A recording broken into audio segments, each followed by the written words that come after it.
Hi everyone and welcome back to another video. So if you want to write naturally, take notes or draw inside Goodnotes, the pen tool is your main feature, turning your device into a real digital notebook. In this guide, I will show you step by step how to use the pen tool in Goodnotes in 2026 like a pro.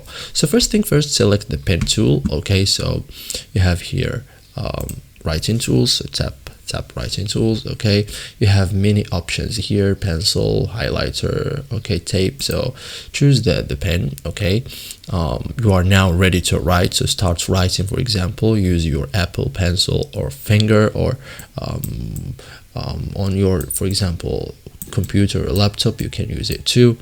Okay, so write directly on the page. Your strokes will appear instantly.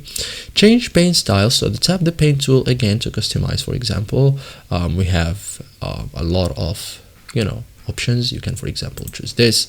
Okay, choose based on your writing style. Okay, so adjust thickness. You can also adjust thickness. So for example, instead of just like this thick, you can make it more thick. Okay, so tap one of the thickness options or customize manually. Okay, so you can also change colors. Okay, so you have here many colors. Okay, so for example, you can even choose a color that doesn't exist here. Okay, so choose from the palette or costume color. Use colors to organize your notes. Okay, and that's it, guys. So this is it for today's video. Thank you for watching, guys, and see you in the next tutorial.